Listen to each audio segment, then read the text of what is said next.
नमस्कार, आप सभी का स्वागत है।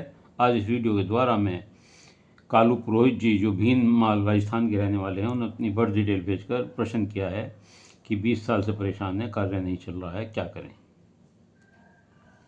देखिए, आपके द्वारा बताए गए समय के अनुसार जो कुंडली आपकी बनती है, तुला लगन की बनती है और ग्रह स्थिति इस प्रकार है कि लगन में शनि और मंगल हैं, दूसरे भाव में केतु हैं, तीसरे भाव में गुरु हैं, अष्टम भाव में राहु हैं, नौवें भाव में सूर्य बुध शुक्र चंद्रमा है। ये इस तरह आपकी कुंडली की ग्रह स्थिति है। देखिए, आपका जन्म तुला लगन तथा आद्रा नक्षत्र के चतुर्थ चरण में हुआ है, जन्म राशि मिथुन है और वर्तमान में आपको बुध की महादशा में केतु का अंतर चल रहा है, जो 26/12/25 तक रहेगा। उसके बाद शुक्र का अंतर शुरू हो जाएगा। आप मंगली भी हैं, लग्नेश शुक्र होकर और मार्ग भाव का स्वामी होकर के भाग्य स्थान में बैठे हैं और बुध के साथ ये लक्ष्मी नारायण योग बना रहे हैं। इससे यहाँ जो बुध के साथ बैठ गए हैं शुक्र, ये लक्ष्मी नारायण योग बनाते हैं। इससे आपको सब प्रकार के धन दौलत का सुख होगा, मकान सुख होगा, वाहन सुख होगा, मान मर्यादा पद प्रतिष्ठा होगी, सम्मान होगा। तो ये बड़ा अच्छा योग है। दूसरे भाव में आपके केतु बैठे हुए हैं।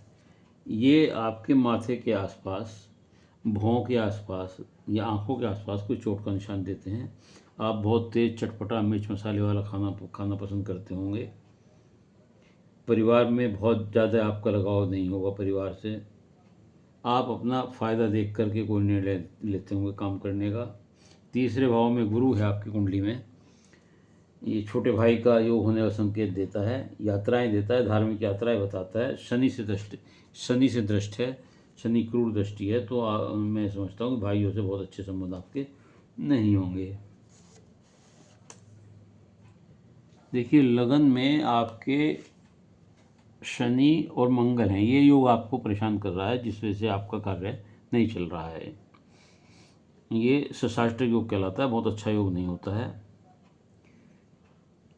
हालांकि इसके अलग अलग हिसाब से देखें तो पंचमेश का स्वामी होकर के, सुकेश का स्वामी होकर के लगन में शनि उच्च के होकर बैठे हुए हैं तथा सप्तमेश के और धन स्थान के स्वामी मंगल ये यहाँ पर बैठे हुए हैं, लेकिन इनकी कॉम्बिनेशन बहुत अच्छा नहीं होता है। अलग अलग अगर ये होते तो कोई दूसरी बात थी। इसलिए इन ऐसे लोग जीवन में एक बार तरक्की बहुत करते हैं, तरक्की होने के बाद डाउनफॉल भी आता है ऐसे आदमियों का। लेकिन ये बात भी तय है कि ऐसे लोग अपने जीवन में बुलंदियों को ऊंचाइयों को छूते हैं, बुलंदी की ऊंचाइयों को छूते हैं। ऐसे लोगों का जो काम होता है वो टेक्निकल काम कर सकते हैं। ये समुद्र के क्षेत्र में, पानी के क्षेत्र में इनका कार्य हो सकता है। अचानक धन लाभ प्राप्त होता है। कठिन समय में लड़ने की क्षमता इन्हें प्राप्त होती है। ईमानदार होते हैं, मेहनती होते हैं। राजनीतिक क्षेत्र में इनका दखल होता है।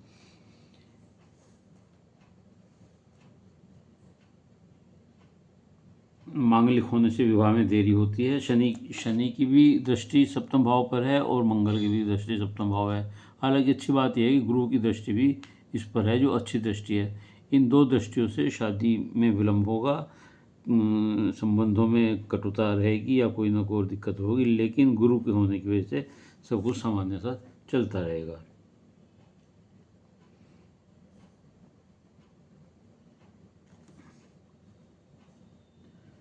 तो ये आपकी स्थिति इसकी है। आपको अपने कार्य चलाने के लिए इसका विशेष रूप से उपाय करना पड़ेगा और केतु का उपाय करना पड़ेगा, जो केतु आपके दूसरे भाव में बैठे हुए हैं, धन भाव में बैठे हुए हैं। इसके अलावा राहु जो है आपका, राहु अष्टम भाव में है। ये विरासत से और वसत से आपको संपत्ति दिलाता है। बीमे का क्लेम मिल सकता है आपको। अचानक धन लाभ हो सकता है। शेयर मार्केट से आपको फ़ायदा हो सकता है, रुझान हो सकता है उस तरफ आपका। और डिप्रेशन और मानसिक तनाव भी यहाँ पर देता है। वैवाहिक परेशानियां भी देता है, हम वैवाहिक जीवन की परेशानी देता है, आर्थिक तंगी भी महसूस कर सकते हैं राहु के यहाँ बैठने की वजह से। बृहस्पति का मैंने आपको बताया तीसरे में, धार्मिक यात्राएं भी कराएगा, व्यापार से लाभ भी देगा, और इसे गुरु यहाँ पर आपके भाग्य स्थान को देख रहा है, जहाँ पहले से बुध और शुक्र और सूर्य बुध ये बुधादित्य योग बना रहे हैं और लक्ष्मी नारायण योग बना रहे हैं। धार्मिक यात्राएं देगा, न्याय सूर्य की वजह से यहाँ आप न्यायप्रिय हो सकते हैं, और विदेश भ्रमण आपको जरूर देगा, विदेश से आय के साधन देगा, क्योंकि विदेश भाव से आपका बुध यहाँ जो नवे भाव का स्वामी बुध है उसका संबंध विदेश भाव से है। तो ऐसी स्थिति में आदमी विदेश से किसी न किसी प्रकार से अपनी आमदनी का जरिया कर लेता है। चंद्रमा भी यहाँ बैठ करके विदेश यात्राएं कराता है, विदेश से जोड़ता है, काम दिलाता है। ऐसे लोग जन्म स्थान से दूर, लग्नेश भाग्य स्थान में बैठे हुए हैं, तो ऐसे लोग जन्म स्थान से दूर उनका भाग्य उदय होता है और वहीं इनको लाभ होता है, और उच्च शिक्षा भी ऐसे लोग प्राप्त करते हैं। अब आपको करना क्या है? आपको करना ये है कि आपको शनि का, केतु का और मंगल का उपाय करना है।